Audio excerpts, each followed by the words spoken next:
Hey, this is Matt once again. Welcome back to another video. This is a paid request, this time for OtakuGamingHD. And thanks for that. For those interested in requesting pretty much any type of videos, topics, reactions, reviews, commentaries, whatever it may be, feel free to send it either directly to my PayPal or join my Patreon. Both links are down below in the info box. This is for the alternate from the year 2000. Now, I didn't know what this was, and I'm like, oh, this is a Sam Firstenberg movie. Sam Firstenberg directed American Ninja 1 and 2, Avenging Force, all with Michael Dudikoff. He directed Return of the Ninja, Ninja 3 The Domination. This is without a doubt, Sally, one of his least successful movies. The thing is, it's got a good cast. You got Eric Roberts as the lead. You have Michael Madsen, Ice-T. The villain is Bryan Genesse, who helped write the film. And it's a very, very light version of Die Hard. As some would say, try hard. It's low budget, cheap. There's little action. Eric Roberts, I think, tries the best he can. He's called The Replacement, which is weird, because you'd think the film should be called The Replacement. They say that a few times, of The Replacement, but the film's called The Alternate. Now, there was a movie this year called The Replacements with Keanu Reeves, so maybe they thought if we called The Replacement, people would get confused. But at the same time, I mean, if you're say that much in the dialogue, maybe you should just stick with it, regardless. Eric Roberts is part of this group that this law-on scene happens where you find out it's a big training session to test somebody playing the president. It's a test to improve the Secret Service training. Ice-T is the boss. He yells at people. Eric Roberts is part of this group with Bryan Genesse working with, and then again Ice-T is part of Secret Service, and he wants his men trained and mad that they're not doing a better job. Again, it's a scene that goes on for quite a while, and when you see that no one's actually getting hit, no one's actually getting killed, you just kind of gather in the middle of it that this is just a training session. It goes on for like 10 minutes, this whole scene. And it's a film where the dialogue isn't that great. That prick's classified. All my pricks are. You have more than one prick? Man, envious. But yeah, it's like, really? All my pricks are? So pretty much, Eric Roberts is kind of forced into being part of the group still because they've been hired to fake the kidnapping of the president. Because supposedly it's going to help his poll. How people see him, people feel sorry for him, maybe they'll vote him more next time. And in order to do this is they go through the security, and Eric Roberts and the 4 or 5 other people have straws, and they go to each of the security guys. So it's a consistent amount of scenes of just people like Eric Roberts blowing through straws, going to get these darts into people's necks, and that's not really the most exciting or most entertaining way to showcase your action scene, is people spin through fucking straws. The point, blowing straws. And then, in order for the kidnapping, Bryan Genesse has this fake accent. I don't know if he's trying to go for an Arab or French. At times it sounds Arab, French. He's supposed to be Arab, Mohammed or whatever, but it's like French. Come out as French. Pardon. Soufflé? I'm like, does the guy understand what accent he's trying to do? Or is it supposed to be the point that he's so shitty at it that he's screwing up so badly? So they get the president. Eric Roberts blows into Ice-T, and Ice-T's gone for the rest of the movie. So I guess they only had him for a few days. And Michael Madsen, he's pretty much the guy outside on the walkie-talkie. If this is trying to be Die Hard, they're trying to have him be the Reginald VelJohnson character. Only, even Die Hard, there's something to that character. There's a bit of backstory we learn, and why he's not on the streets anymore, and accidentally shooting the kid, or he shot the kid because he thought there was a gun. There's an actual story there. There's nothing for that from Michael Madsen. He's wearing sunglasses, he's talking. Okay, who I'm talking to. You know, I like Michael Madsen, but anybody could have played this part, and it's just a wasted opportunity for an actor. Because Michael Madsen's capable. I like him in Species, Reservoir Dogs, Kill Bill, and more. He can only say lines like, "We can't do anything without them knowing. We can't even fart." Really? We can't do anything without them knowing about it? Can't even fart? Again, one of the writers is the villain, Bryan Genesse. I'm like, you know what? Maybe writing is not the forte. And then for some reason, every once in a while, the movie goes to this random redneck or middle America, because he's in the credits, middle American guy and middle America girl. Just these two rednecks watching TV, and like 3 times they go back to it, and there's nothing to the plot as to why that's the case. Nothing at all. Completely useless, completely pointless, waste of time, and they say nothing remarkable. "Hey honey, look on TV there. The president must be in trouble." And that's it.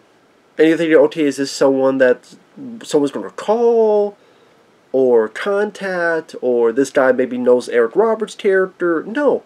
Completely useless and pointless. It seemed as if, I don't know who the actor is, but maybe the director or someone, or producer knew the actor and said, "We'll get you some scenes. Here you go." And that's that. Because I didn't recognize the guy. So as the plot goes on, and the president's kidnapped, you find out that the president didn't sanction this. One of his subordinates, she wanted to do this to help with the polls. And of course the president's mad. "What the hell are you guys doing? This is bullshit." And while it's happening, the assistant, she gets like a remote control for a TV. Is trying to press it, but it's somehow turning a security camera on. I'm like, is that how you do it with security camera? Did you turn it on with a remote control? Like TV control? I guess, because it happens here. That's how Eric Roberts is able to see this.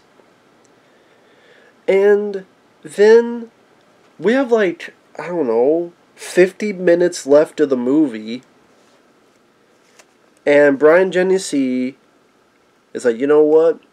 And kills 3 people right there. There were not that many bad guys anyway. There was Bryan Genesse, this woman, this other woman, and a black guy. And then you had the woman that wanted to help the president's polls. So then one woman kills the other woman, the black guy. Bryan Genesse kills the girl. So the only bad guys left are 2. That Eric Roberts had to battle. 2. The woman and Bryan Genesse. And that, again, is a bad call. It's a bad call, Ripley. It's a bad call. You try to do a Die Hard type of exciting movie, and your hero's going to only battle 2 bad guys? I mean, you look at Die Hard, you look at Sudden Death, you look at Under Siege, you look at any number, Cliffhanger, Die Hard type of scenarios.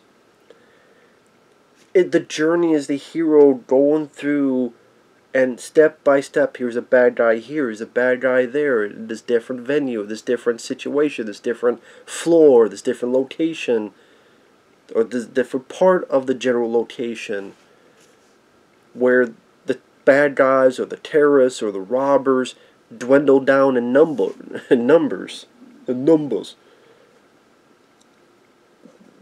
already dwindle by the time it starts getting into the Die Hard type of stuff. And that just, two, is not, it doesn't create a action-packed, adrenaline-pumping sequence of events. So Bryan Genesse and the girl decide to kidnap the president for real.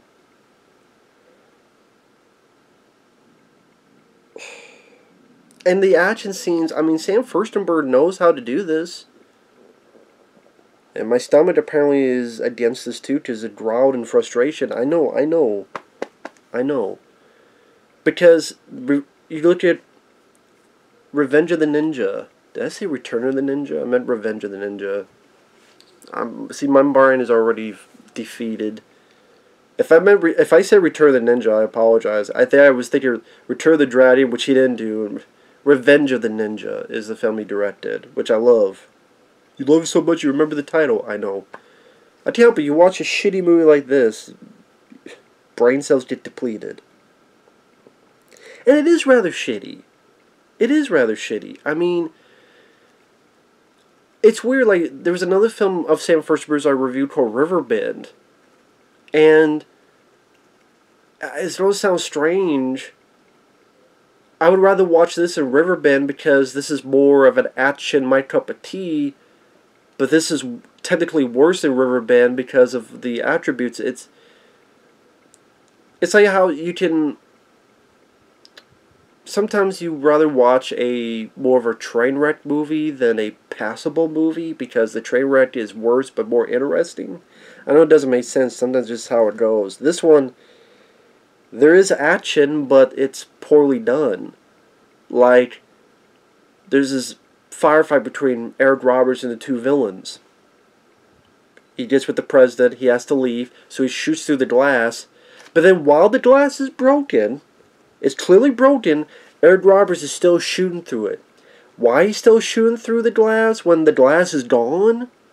Like, he's going through the it's like a glass, but it's like the size of a door.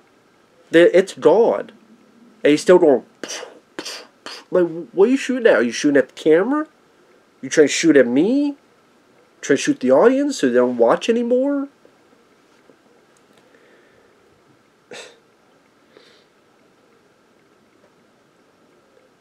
Then the female bad guy gets fried for a bit. Nonchalant is like really not much of it. But then she doesn't die. And then she has this fight with Eric Roberts where she has this pipe. And the punch sound effects are very, very much over the top. Eric Roberts gets hit in the face like well, more than that, 15 times with this metal pipe. And during the fight, he has no markers on his face. Afterward, a little bit.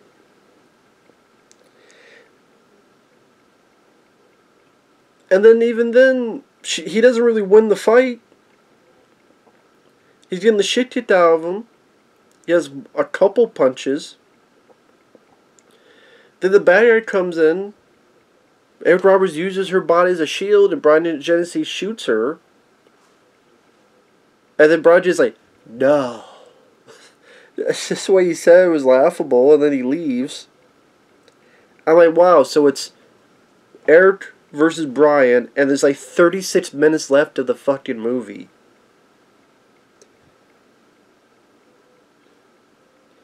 And then there's a hallway scene where they're both talking and the dialogue is very clunky.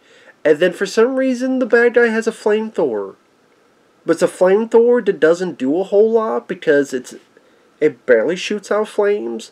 This is a flamethrower, but it never catches the walls on fire. It never catches the ceiling or floor on fire. It's like, we have a flamethrower, but don't let it blow too much so it doesn't burn anything. It's a flamethrower that doesn't burn anything. It doesn't burn a single even piece of fucking furniture. It's like, we can't do that. Don't burn anything. Then why have a flamethrower? Just then, at one point he takes his machine gun and shoots. I'm like, why didn't he just use the machine gun? Where did this flamethrower come from? I don't remember him making a flamethrower. Or maybe Eric Roberts gets it. See, that's the thing. If you want to make a Die Hard thing, have a henchman have a flamethrower. Let it actually burn stuff, and Eric Roberts is avoiding it. Like, he ducks behind furniture, and it catches on fire. Maybe he hits the guy, grabs it, burns the guy. And maybe he falls out the window, and you have the body fall while on fire. If you had a budget. But this had none.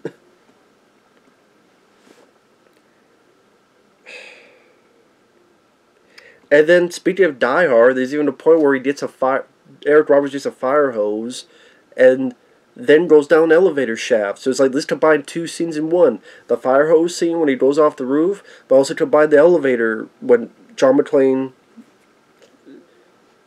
is an elevator shaft. Combine both of them into this. So then the bad guy has the president, and it comes up with this weird plan of he puts dead bodies, the few from the beginning, or not the beginning, but puts him in the helicopter. He flies up a bit. He gets shot. He goes back. Then he duct tapes it, so he gets off, and the helicopter drifts away, and the cops shoot it down. I guess for him to fake his own death. I thought that's a really stupid way to fake your own death. And all it did was give Eric Roberts the chance to go rescue the president. It's not like the bad guy thought Eric Roberts was dead.